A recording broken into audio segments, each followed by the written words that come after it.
Hi guys, this is gsno.com and I'm here with the unboxing of the Motorola Moto G52, one of the lightest phones out there which hosts a large battery. This is a mid-range handset of the 4G variety, however it does have an AMOLED screen, it does have pretty fast charging and, as I said before, a rather large battery. Bonus, we have a 50 megapixel main camera and a good looking backside. In some ways you can see it as the lighter version of the Motorola Moto G52, except that one is 5G, this one is 4G, but they do share a rather similar screen. Okay, so the back is made of plastic with a frosted finish, plastic frame as well, but it's flat to help with the grip.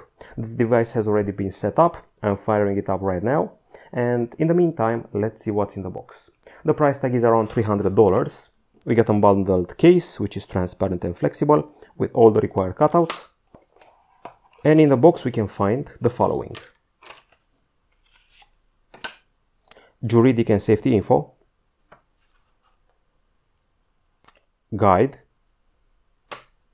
a key used to access the slots, and I mean both microSD and nano SIM. The device has already started here. Let's input the code and get going. Okay, also in the box we have this cable which goes from USB-A here to USB-C here, which is the brand new standard of the European Union. So if you want to make a device and sell it in Europe starting from 2024, you have to use USB-C. Finally, the charger, 33 watts USB-A connector, and that's about it. Okay, so it's a mid-range phone, it's a 4G one, and I know exactly what to compare it to because they do share the same CPU, Snapdragon 680. This device easily competes with the Honor X8 and also the Redmi Note 11 from Xiaomi. These are the devices competing in the very same segment with the very same processor. However, Motorola has taken a different approach. They decided to put OLED screens on all of their Moto G units, even the cheaper ones. As I said before, it's plastic all the way for the frame and the backside, however the measurements were kind of surprising. I'm talking about 8mm in thickness and just 169 grams, which makes the phone a very, and I mean very light.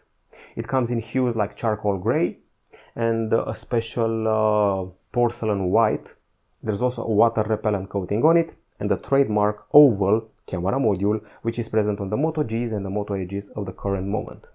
Now the screen you're seeing here has, I would say, medium-sized bezels, and the thickness is rather beefy for the chin. 6.6 inches in diagonal, AMOLED panel, Full HD+, but unlike the Moto G82, it has 90 Hz refresh rate, not 120 Hz, so there's that. The processor, as I said before, is familiar if you've seen the latest 4G powerful phones in the mid-range department. Snapdragon 680, 4G, 6nm octa-core, Adreno 610 GPU, and there are two versions of the phone, two configurations. We have here the one with 6 gigs of RAM and 120 gigabytes of storage. There's also one with 4 gigs of RAM, by the way. We're also getting microSD, which is good news, and we are also getting a 5000 mAh battery, which is quite large for how light the device is. It has 30-watt charging, and there's even, believe it or not, a audio jack here next to a microphone and a USB-C 2.0 port.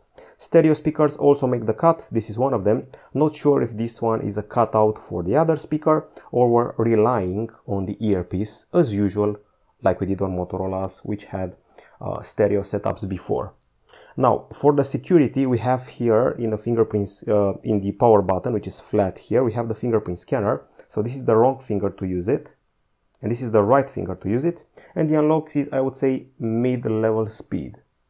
On the connectivity front, the device sticks with 4G, which you can probably guess by its price and its CPU, and it also provides Wi-Fi dual band. There's Bluetooth 5.0, there's GPS, AGPS, GLONASS, Galileo, and here you can also find NFC, and the port at the bottom is USB-C 2.0 as mentioned before. Now, when it comes to the camera, I'm going to use a white background here, and well, red actually, and you can see the cutout for the 16 megapixel selfie shooter, which is satisfied with full HD capture at 30 frames per second. That's the front camera. The back camera is the oval one here. You can see the LED flash, and you can see the promise of quad pixel combining 4 pixels in one for the main 50 megapixel camera. It doesn't have optical image stabilization like the Moto G52 does, but it has f1.8 phase detection autofocus and 0.64 micron pixels. There's an 8 megapixel ultrawide camera as well. There's a 2 megapixel macro camera too. LED flash as I said before, and you can do up to full HD capture at 30 frames per second. Let's actually confirm that. The camera options include ones typical for a Motorola phone: cinematograph, ultra resolution, dual capture photo and video, night vision, which is basically the night mode, group selfie, spot color, and time lapse.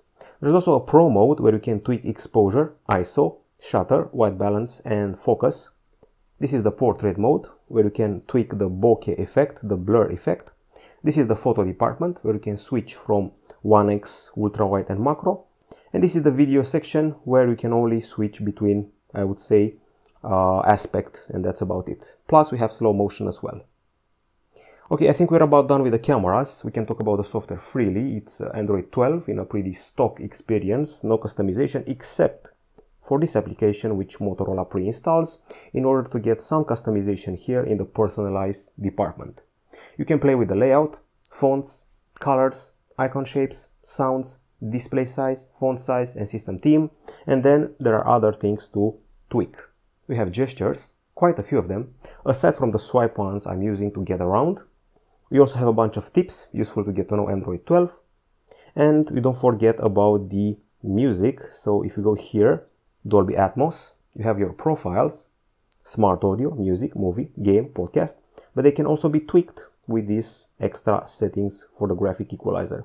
Gamers will also be happy to find here a bunch of tools and options to apply to their favorite titles, including a sidebar with all the useful stuff. Now, aside from that, we have the typical quick settings area, which you only see on Pixel phones right now and Motorola phones, so it's quite rare. And we also have the privacy dashboard that shows you which apps have access to which resources over the past 24 hours. The core idea here is that this is the typical mid-range phone with a large battery in a light footprint, which may attract youngsters. The main camera and the large battery are the selling points. Of course, the AMOLED is always welcome, but Motorola has been putting it on everything these days, including the cheapest Moto G devices. This has been the unboxing of the Motorola Moto G52. We'll be back with a review very soon. Goodbye.